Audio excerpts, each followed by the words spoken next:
Satisfação, chuchuzinhos, como é que estamos? Espero que estejam todos bem, seguros, tá? Vamos lá para mais uma aula de geografia para a gente falar do quê? Chuvas extremas no Rio Grande do Sul, agora em 2024. A ideia dessa aula é entender as causas naturais e antrópicas, entender o que pode ser feito, ou pensar em possibilidades do que pode ser feito. Não para evitar, porque essas chuvas elas vão acontecer, esses eventos extremos eles vão acontecer. A gente vai discutir isso durante a aula. Mas como evitar prejuízos ou mitigar prejuízos, perda de vidas principalmente. Tá? Então olha só, quando a gente estava falando, né, entender primeiro a questão dos fatores climáticos, para entender por que choveu tanto sobre o Rio Grande do Sul, além final de abril e início de maio. Tá? Então a primeira coisa que eu quero ver com vocês é o seguinte, a gente tem a chegada de várias massas de ar vindas da região polar, a MPA, né, começa a atuar. Vale lembrar o seguinte, quando a gente está pensando em MPA, ela tem maior atuação durante o outono, ela começa a ter a maior atuação no outono e ela tem pleno movimento, plena atuação durante o inverno. Né? Nas outras estações, especialmente no verão, a gente tem atuação da massa polar, só que ela vai ficar muito restrita, ela vai ficar restrita à região da Patagônia, à região argentina e tal, não chega tão longe. Quando a gente começa a se aproximar do inverno, que o hemisfério sul começa a ter sua menor área iluminada, a gente começa a ter maior fortalecimento da MPA e ela começa a ir cada vez mais longe, certo? Então, a massa polar ela começa a avançar cada vez mais, estamos no outono, essa aula eu estou gravando ela no dia 7, tá? de 7 de maio. Então, a gente já está ali se encaminhando para o solstício de inverno. A MPA começa a avançar. E ali no final de abril, massa polar começa, né, já a dar suas caras. E nisso, ela vai encontrar um ar mais quente. O normal da massa polar é esse. Ela vai avançando. À medida que ela está avançando, ela encontra temperaturas mais elevadas e ela vai gerar chuvas. Chuvas frontais, é um tipo de chuva que a gente tem, né? Chuvas frontais. Essas chuvas frontais, elas vão acontecer naturalmente. A gente tem, para quem é da região sul, Rio Grande do Sul, Santa Catarina, Paraná, chuva frontal é uma terça-feira de inverno, tá chovendo. Só que o que é o processo natural da massa polar? Ela passa ali a Argentina, chega no Uruguai, provocando chuvas, Rio Grande do Sul gera chuvas frontais e ela continua avançando. A gente tem a dianteira da massa de ar frio, que a gente vai chamar de frente, né? A frente fria, ela encontra o ar mais aquecido, empurra esse ar quente para as áreas mais altas, de maior altitude. A gente vai ter um movimento ascensional do ar quente, carregando umidade, aí o vapor d'água condensa, forma nuvens e precipita. São as chuvas frontais. Mas essa frente ela vai avançando sobre o Rio Grande do Sul, provoca chuvas. Santa Catarina provoca chuvas. Paraná provoca chuvas. São Paulo, Rio de Janeiro, Minas, Mato Grosso do Sul provoca chuvas. E chega uma hora que ela vai se dissipar. Ela se perde, ela perde as características de baixa temperatura, enfim, né, de umidade, e ela se dissipa. Esse é o normal. Só que o que aconteceu? A gente tem um momento, um fator, então vamos colocar aqui, ó, vamos numerar. Fator 1, massa polar. Aí a gente tem uma situação que é o fator 2. A gente ainda está vivendo efeitos de um El Niño. Tá? O El Niño ele foi muito mais intenso em 2023. A gente teve um El Niño considerado de intensidade elevada. Então, gerou uma série de consequências. Lembrando, El Niño basicamente ocorre quando a gente vai ter essa porção das águas oceânicas do Pacífico, né, junto à costa oeste da América do Sul, mais quentes que o normal. Tá? Tudo bem, 2024 já se percebe que o El Niño está enfraquecido, indo para a fase neutra, ao que tudo indica, lá para final de 2024, início de 2025, a gente vai ter um ano de laninha, situação de laninha, mas ainda há um resquício de El Niño e ele perde intensidade, mas ele é um dos fatores responsáveis, tanto que eu coloquei aqui como 2, né? Um fator responsável pelas chuvas intensas que a gente vai ter no Rio Grande do Sul ali em final de abril e início de maio. Tá? Nisso, o que acontece?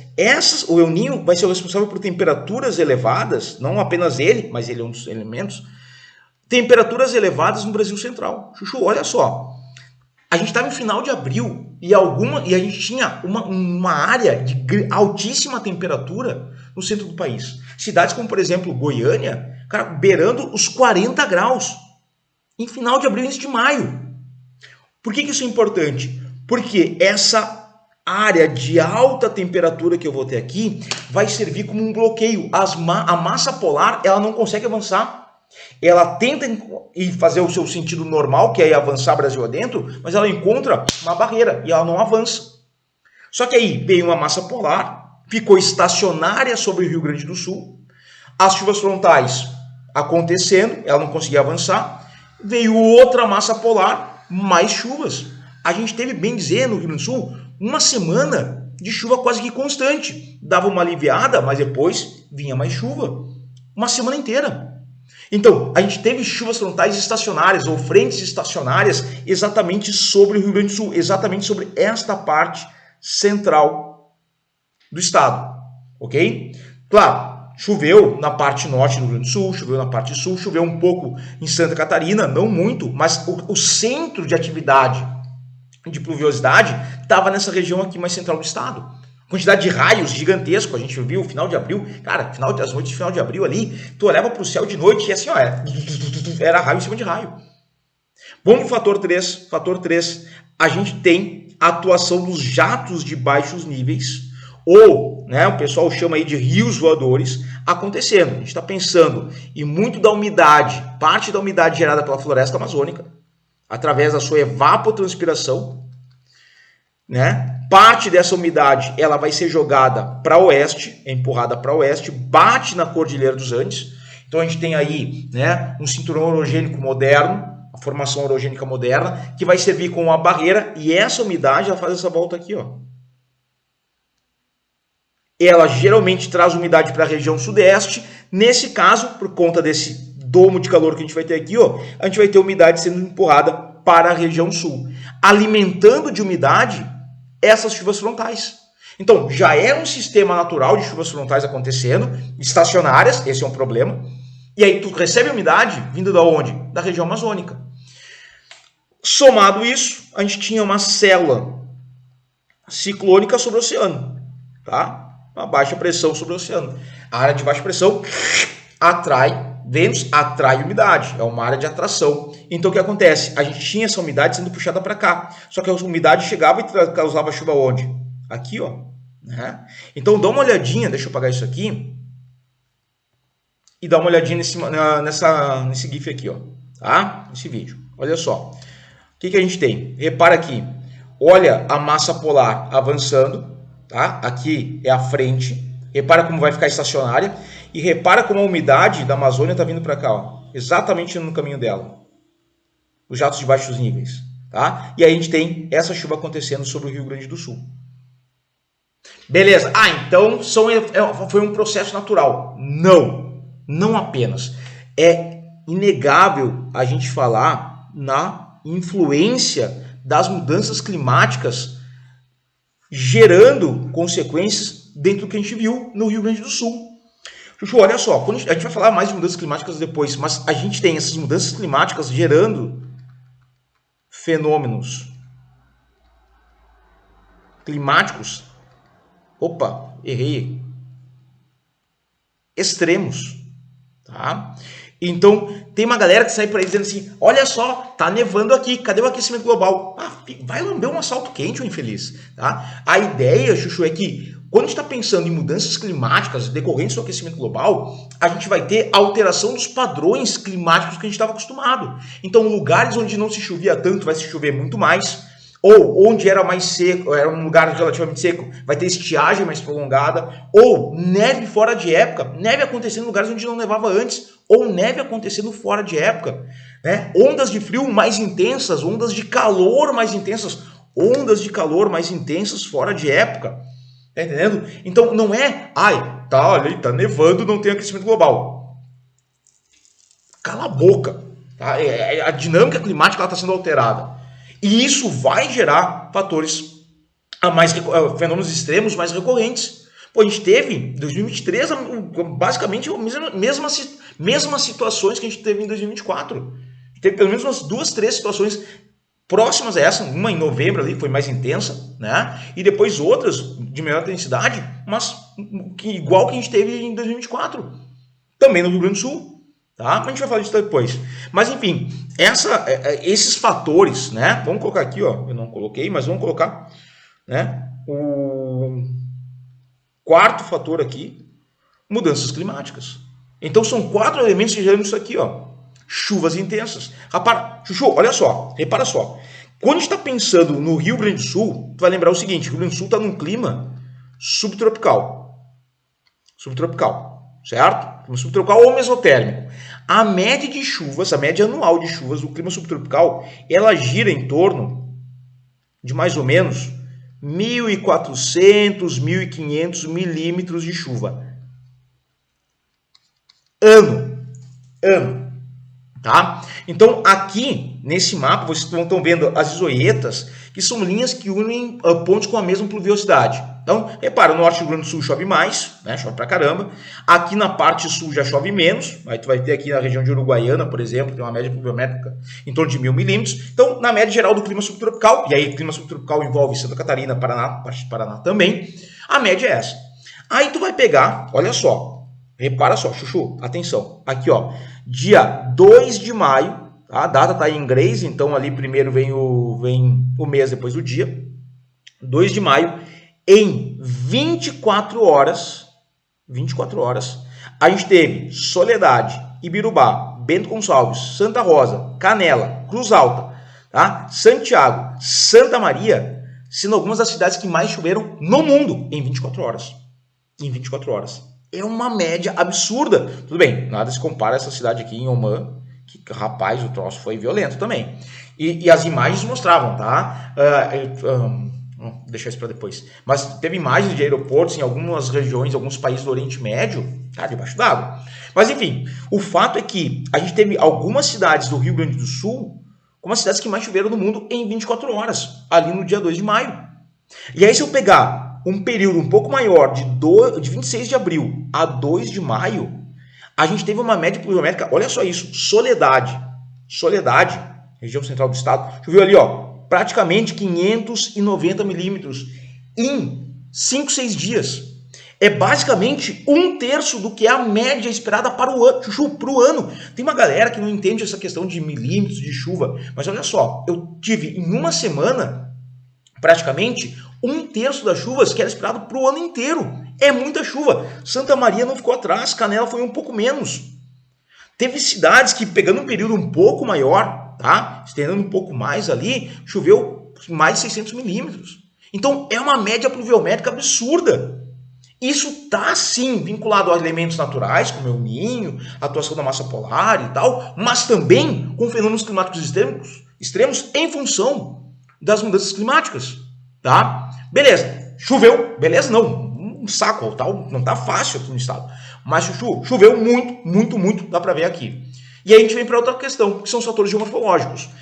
Por quê? Essa chuva acontecendo, a gente tem que entender o seguinte, tá, para onde essa água vai?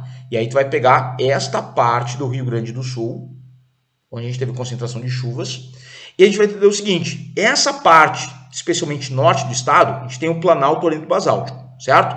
Tem uma estrutura basáltica. O Planalto Orêntico-Basáltico ele vai se formar basicamente em cima de duas estruturas.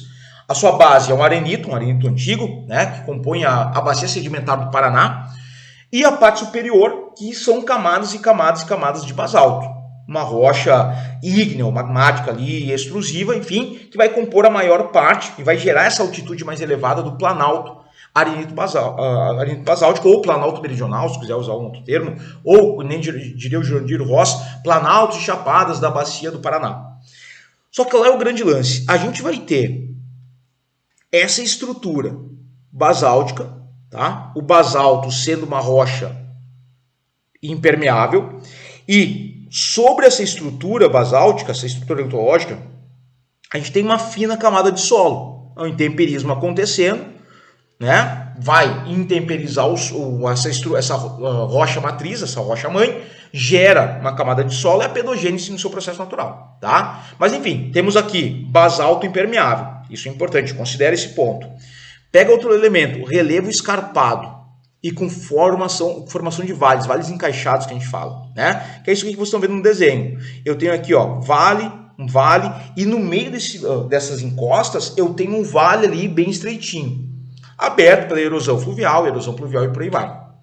Tá? Bom, nesse caso, o que está acontecendo? Olha só, eu tenho aqui, né, essa água que vem lá do Planalto, vamos pensar aqui, sei lá, o Rio Taquari, o Rio Pardo, vai descer esses vales, chega na parte de baixo do vale e vai desaguar onde? No Rio Jacuí, que está aqui no meio. A gente vai falar dos rios daqui a pouquinho, tá? Mas então, isso estava acontecendo aqui, ó, no Vale do Alto Jacuí, no Vale do Rio Pardo, no Vale do Taquariantas, no Vale do Rio Caí, de leve aqui no Rio dos Sinos, né, no Rio Gravataí, e tudo conflui para onde? Para o Rio Jacuí.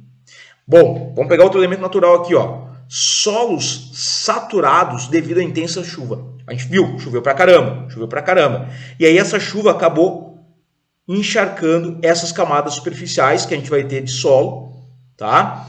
E aí a gente entra num fator que não é natural, é um fator antrópico, que é o desmatamento das áreas de preservação permanente.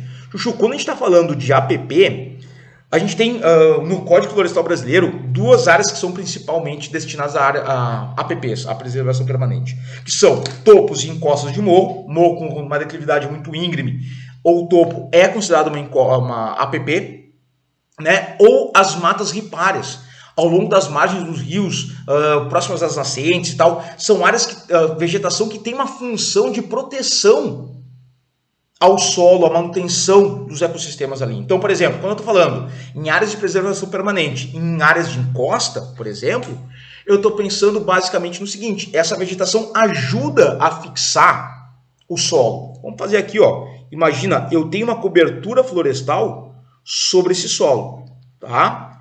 Sobre esse solo. As raízes, toda a estrutura da vegetação ajuda a segurar a água e evitar deslizamentos de encosta, escorregamento de massa.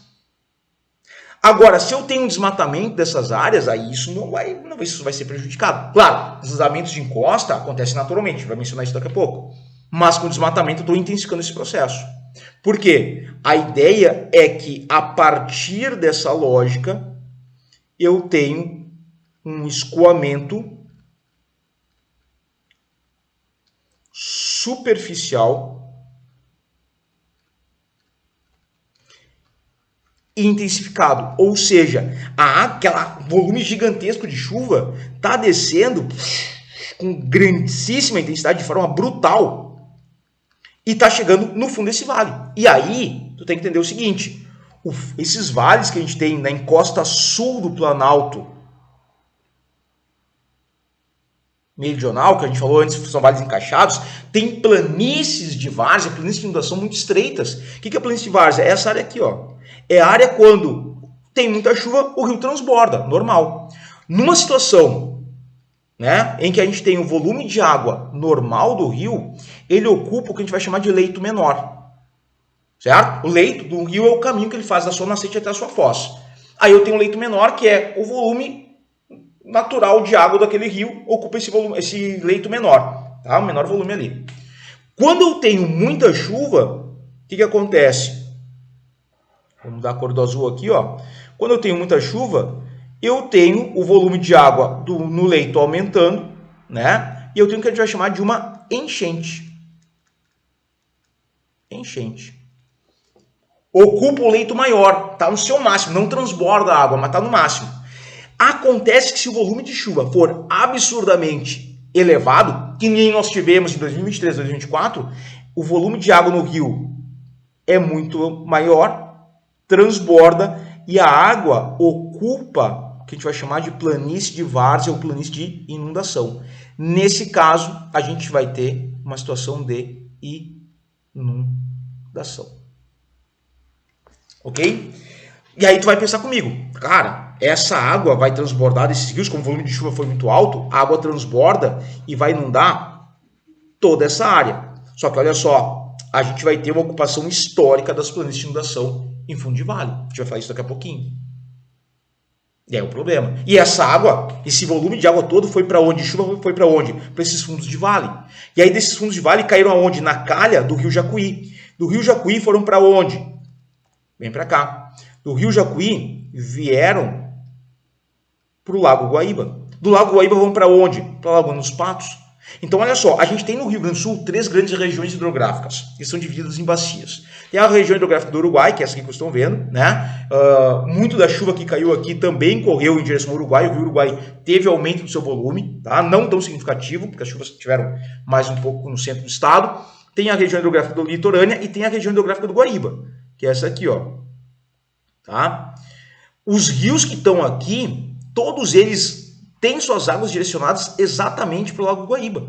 Então, as chuvas que caíam na bacia hidrográfica do Alto Jacuí corriam para o Rio Jacuí. Tá? As chuvas que caíam no Vale do Rio Pardo, na bacia hidrográfica do Rio Pardo, corriam para o Rio Jacuí. Opa, fiz o Rio Jacuí fora do lugar dele aqui, perdão. Aqui. Né? As chuvas que caíam nessa maior bacia que é do Taquari-Antas, tá? Vão para o Rio Jacuí. As chuvas que caíam sobre o rio, a bacia hidrográfica do Rio Caí, vão para o Jacuí. Do Rio dos Sinos, Jacuí. Gravataí, Jacuí. Tá? Na verdade, o Rio dos Sinos e Gravataí já é basicamente ali o Lago Guaíba, né? Tudo meio que se encontra nessa região. E essa região, vou ter que apagar aqui, mas olha só, é onde a gente tem o delta do Jacuí. A foz do Rio Jacuí no Lago Guaíba é uma foz em delta, ou seja, tem formação de ilhas sedimentares. E aí o que acontece? Cara, aquele volume de chuva que a gente viu, calhou nesses leitos, naqueles vales, foi para o Jacuí e começou, depois de um tempo, chegar aonde? No Lago Guaíba. E o volume do Guaíba começou a aumentar. Só que o detalhe é o seguinte, o exutório dessa região hidrográfica, que é o contato do Guaíba com a Laguna dos Patos, né, vai levar essa água para cá, ó. E aí o volume da Laguna dos Patos já está aumentando. Isso a gente já está vendo registros de áreas de pontos de medição em que o volume da Laguna dos Patos está aumentando. E aí a tendência é depois chegar no Oceano Atlântico. Só que é um caminho que perdura dias. Então sai do Jacuí, Lago Guaíba, Laguna dos Patos, Oceano Atlântico, mas vai demorar. E aí a gente tem um problema que é o seguinte, são os ventos sul. Se a gente começar, e a previsão do tempo, tá, é uma nova chegada de massa de ar frio. Só que essa massa de ar frio está prevista para gerar chuvas aonde? Na metade sul do estado. Só que o vento sul, Chuchu, ele faz o quê? Ele represa as águas. Para quem não está muito ligado, a dinâmica do Guaíba é a seguinte, ele tem um desnível muito pequeno entre a foz do Jacuí, onde a gente tem as ilhas, e o exutório ali no contato com a Laguna dos Patos. Não dá nem 7 metros. Então tu tem um lago Guaíba, né? Ele tem um comprimento gigantesco, e aí, mas o desnível é muito pequeno. Isso quer dizer o seguinte, as águas não fluem com rapidez até a Laguna dos Patos. Elas vão demorar. Se eu tenho um vento sul, vou colocar aqui, ó, se eu tenho um vento sul acontecendo, parte das águas superficiais do Guaíba são represadas, porque o vento está empurrando no sentido contrário da fluidez da água. E aí parte dessas águas são represadas. Isso ajuda a aumentar o volume de água, diminuir o escoamento e tal. A mesma coisa acontece aqui, ó. Pode acontecer aqui na base da Laguna dos Patos. Aí a galera que está, por exemplo, em Rio Grande, já começa a ficar em alerta, situação de alerta, porque se o volume da Laguna dos Patos começa a aumentar muito, tem vento sul, e é mais, se eu tenho chuvas alimentando aqui, por exemplo, a bacia hidrográfica do Rio Camaquã, que deságua onde? Laguna dos Patos. Aí a gente espero estar completamente errado. Mas talvez nos próximos dias a gente comece a ouvir muito mais notícias sobre Pelotas, Rio Grande, com volume de água aumentando consideravelmente e entrando cidade afora. Então, esses ventos sul, eles são extremamente perigosos numa situação que a gente está vivendo agora. E eu quero mostrar esse vídeo para vocês. Isso aqui é a região do delta do Jacuí, tá? Essa ponte aqui é a ponte do Guaíba, é a ponte que vai fazer a ligação entre a capital do Rio Grande do Sul e a outra margem do Lago Guaíba, passando por cima das ilhas, tá? Isso aqui são ilhas. Então dá uma olhadinha, tá? Aqui Porto Alegre está mais à direita, né? Repara, isso aqui são ilhas que a gente tem do delta do Jacuí. E repara, elas estão praticamente ao nível do mar, ao nível do rio. Qualquer elevação da água já começa a ter invasão né? Começa a ser inundado. E a gente tem, isso aqui é ilha, tu viu as residências ali, né? Isso aqui são ilhas, são terras emersas, tá? Cara, então esse que é um ponto importante. Se tu tem o Guaíba subindo 2 metros já é um sinal de alerta, porque essas ilhas podem ser inundadas. E tu tem boa parte dessas ilhas ocupadas por população de baixa renda. Então a gente pode falar assim na questão, não vou usar o termo refugiados climáticos, mas deslocados climáticos, a gente pode falar em racismo ambiental. Sim, a gente pode trabalhar com a ideia de racismo ambiental porque tu tem uma população mais pobre que é atingida e a maior parte dessa população é a população negra. Então, esses elementos têm que ser discutidos porque tem que se pensar nisso nas futuras situações semelhantes ao que vai acontecer, que aconteceu agora, porque vai acontecer, tá? Bom, vamos para os fatores antrópicos. Quando a gente está falando de fatores antrópicos aqui, tem uma série de elementos que vão agravar tudo que a gente falou, né?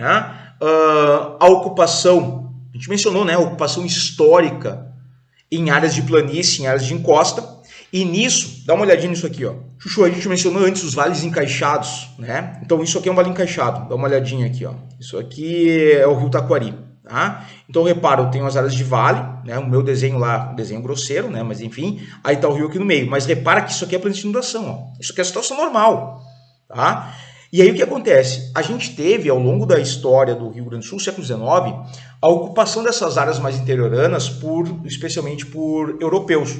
Inicialmente alemães, né? E depois vieram, na segunda metade do século XX, começam a vir os italianos. Os alemães vão pegar as áreas mais próximas ali à região, o que hoje é a região metropolitana de Porto Alegre, então São Leopoldo, Novo Hamburgo, na bacia hidrográfica do Rio dos Sinos, né? Na bacia hidrográfica do Caí, depois em direção à região a jusante do Rio Jacuí, formando ali cidades como, por exemplo, Lajeado, Estrela, Santa Cruz do Sul, nessa região e tal. E os alemães vieram primeiro, na primeira metade do século XIX, e depois veio os italianos. E os italianos vão pegar o quê? As áreas mais interioranas, eles vão pegar as partes mais para dentro, né, digamos assim. Então, olha só, aqui a gente tem a cidade de Mussum. Olha onde é que está a cidade de Mussum. Ela está exatamente na planície de inundação. Então, eu tenho um vale encaixado, repara aqui, né? Se eu tenho muita chuva nessas áreas aqui, ó, o que vai acontecer? Eu começo a ter a água fluindo em direção à calha do rio, no caso aqui do rio Taquari, vai ocupar o leito máximo, depois de ocupar o leito máximo vai fazer o quê? Vai transbordar e vai ocupar a planície de inundação. E olha aqui, quem é que está na planície de inundação? É toda a cidade, né? Aí, mas é que antigamente não tinha isso. Exato, antigamente ocorria esporadicamente chuvas mais intensas, né? Mas era um evento que tinha um intervalo ali de, sei lá, uma década, 2, 3 décadas. Agora é recorrente. É aí que a gente entende a influência das mudanças climáticas, tá entendendo? É 2023, 2024, depois a gente vai falar um pouco mais disso, mas, Chuchu, há uma recorrência maior. E claro, tu tinha aqui solos férteis, né, que faziam com que a população ocupasse essas áreas aqui, ó. Então a galera vinha para cá, o solo aluvial, né, formado ali junto ao corpo hídrico, e aí o pessoal começava a ocupar, porque, para a agricultura, né, os imigrantes ali desenvolveram muita atividade agrícola, especialmente os italianos, e aí, claro, e aí eu vou pegar aqui, eu quero mostrar para vocês, Chuchu, olha a importância que a gente tem de preservação de mata, né, em encosta, olha só, tudo bem, tá vendo, tem umas áreas preservadas, mas olha aqui, ó, desmatado, desmatado, desmatado, desmatado, vamos pegar aqui, ó, desmatado, desmatado, desmatado, topo de morro, desmatado, desmatado, desmatado, vamos para cá, ó, vem para cá, né? Olha só, aqui, se não me engano, é Lajeado, tá? Olha só, eu tenho desmatamento em área de encosta, em topo de morro, é área de preservação permanente. Mas precisa plantar. Eu entendo, mas aí a gente tem que pensar que, cara, essa ideia de criar políticas públicas que deem respaldo ao agricultor, ao pequeno agricultor, que ocasionalmente vai ter que fazer um desmatamento para ampliar sua produção agrícola, sua área de cultivo, né? E a gente entende que é um processo histórico e tal, mas políticas públicas que vão dar suporte para esse cara entender. Olha só, a vegetação nativa tem um papel fundamental na hora que a gente está entendendo fenômenos climáticos extremos. Tá? Voltamos então? Olha aí, entra então a questão do desmatamento das áreas de preservação permanente, que a gente falou, né?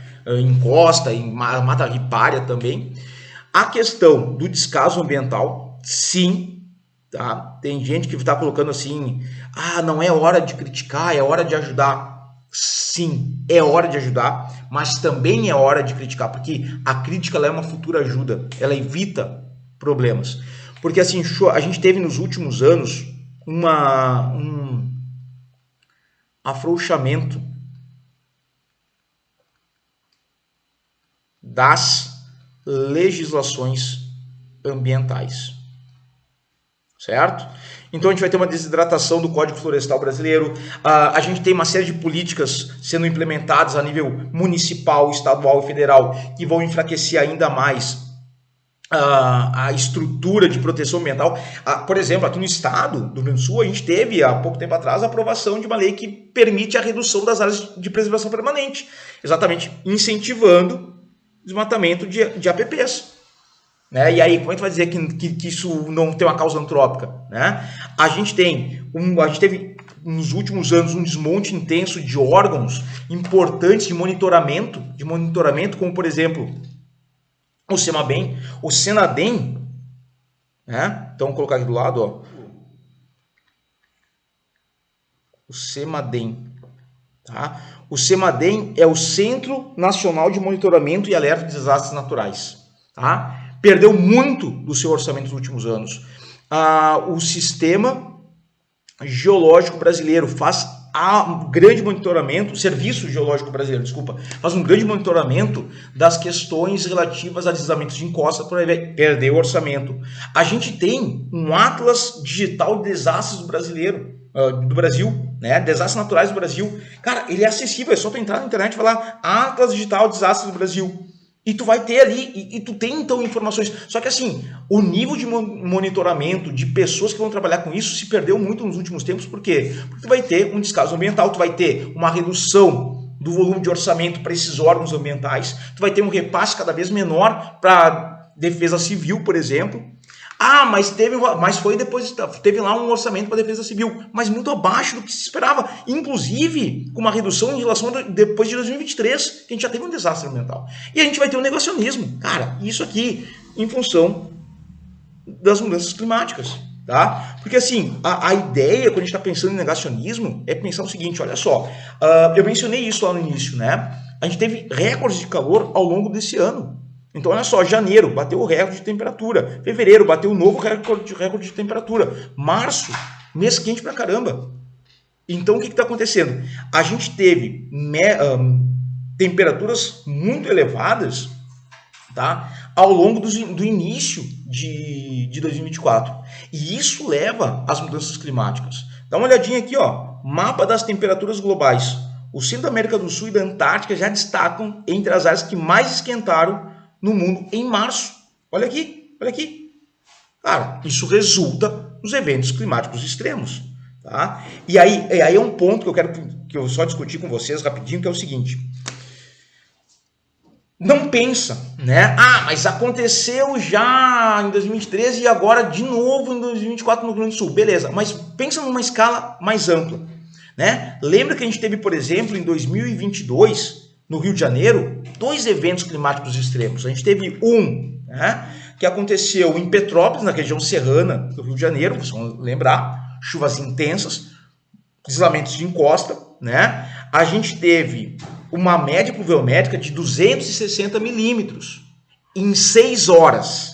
Chuchu, 260 milímetros em 6 horas. É muita chuva para 6 horas apenas. E aí o solo encharca, aquela situação que a gente mencionou, semelhante ao Rio Grande do Sul, o morro vem abaixo.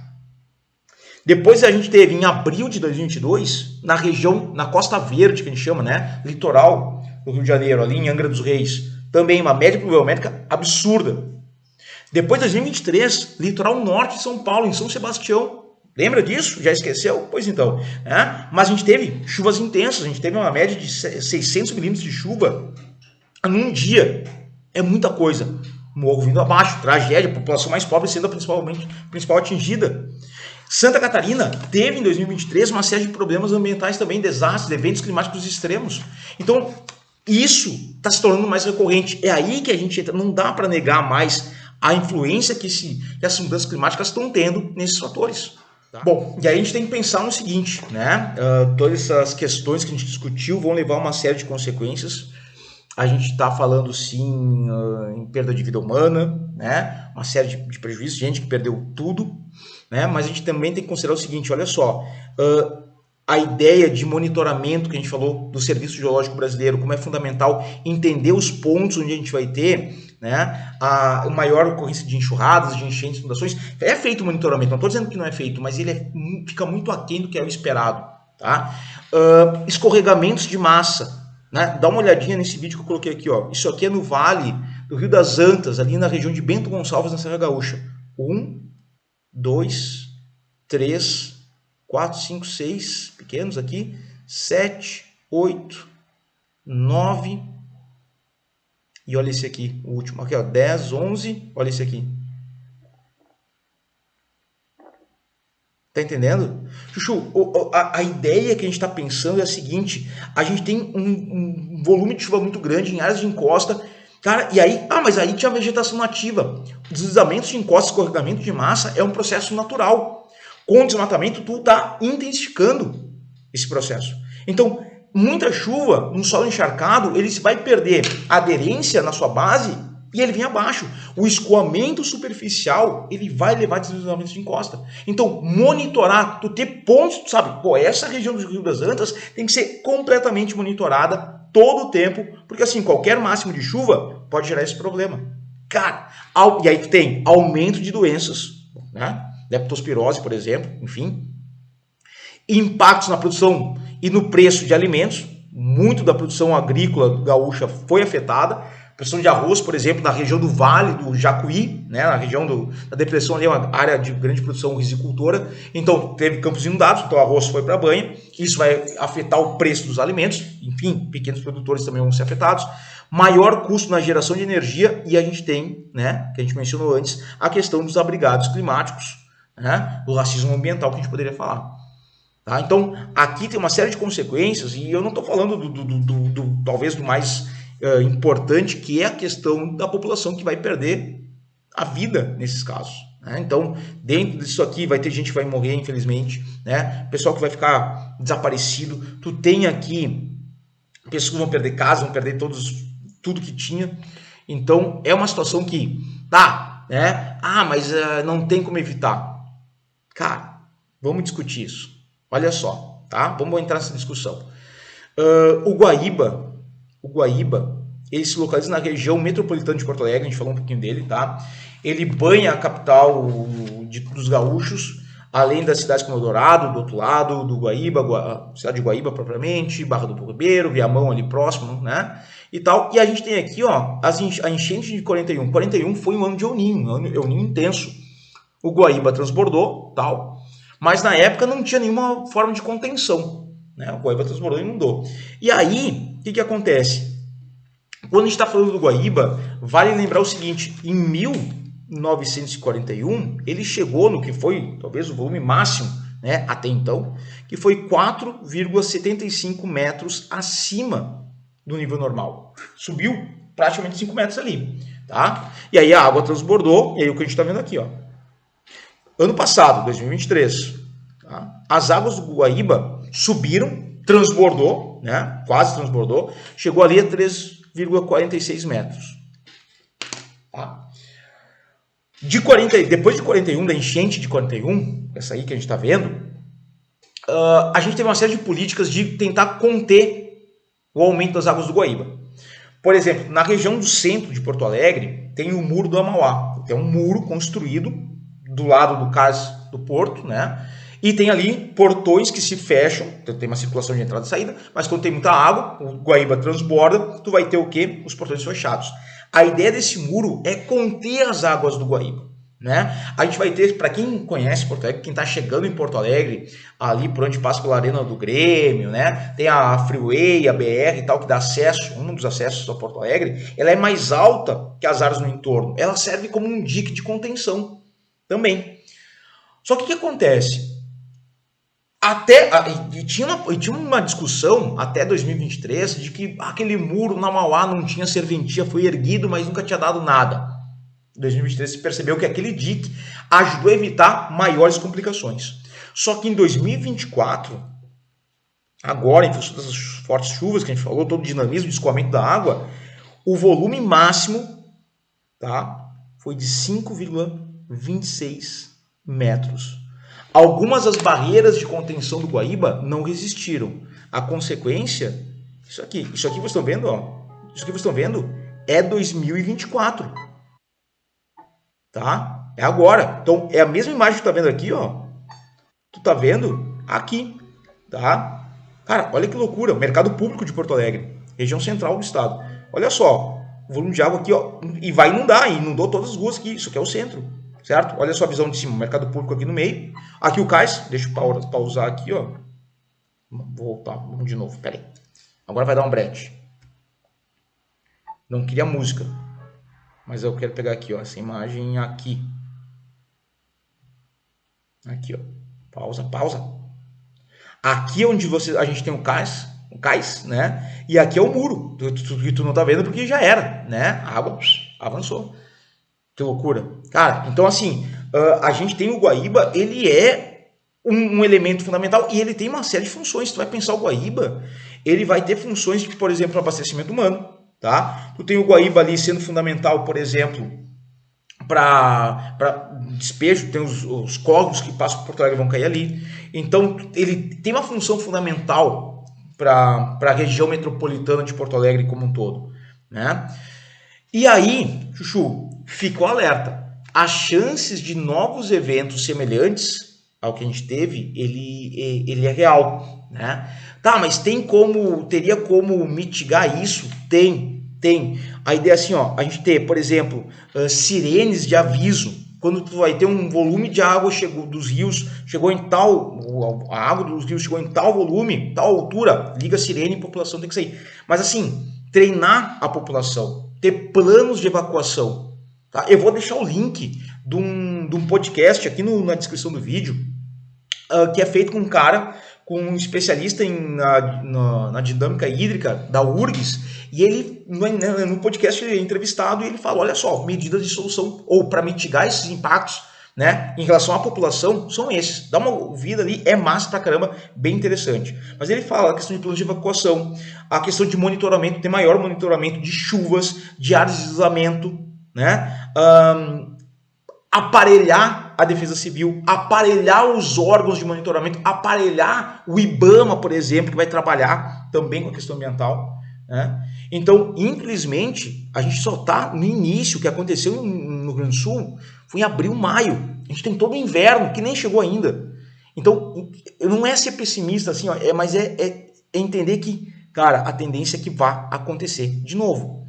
Talvez, se tudo der certo, não vai ser agora. Né? Não vai ser esse ano, vai dar tempo da população recuperar, ficar tranquila, beleza. Mas assim, uma hora ou outra vai acontecer de novo. A gente está vivendo um mundo em que esses padrões climáticos estão se alterando, né? E aí imagina o seguinte, 2025 vai ser ano de laninha, né? Qual é que vai ser o resultado de uma laninha mais intensa em conjunção com aquecimento global, mudanças climáticas?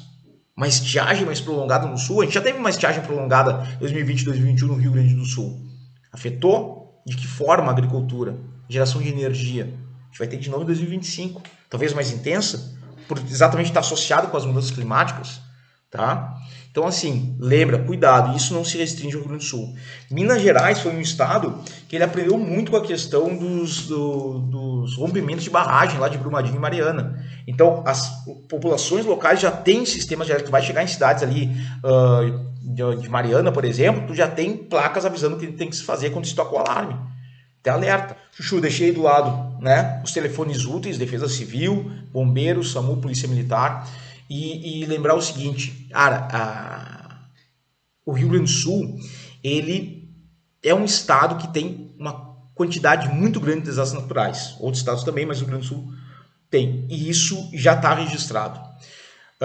Eu queria, nessa aula, ter aberto o Atlas Socioeconômico do Rio Grande do Sul, onde tem, né, quando a gente ouviu falar nos últimos tempos, assim, alguns políticos dizendo, fomos pegos de surpresa. Cara, não foi pego de surpresa. A gente teve em 2023, não pode ter sido pego de surpresa em 2024.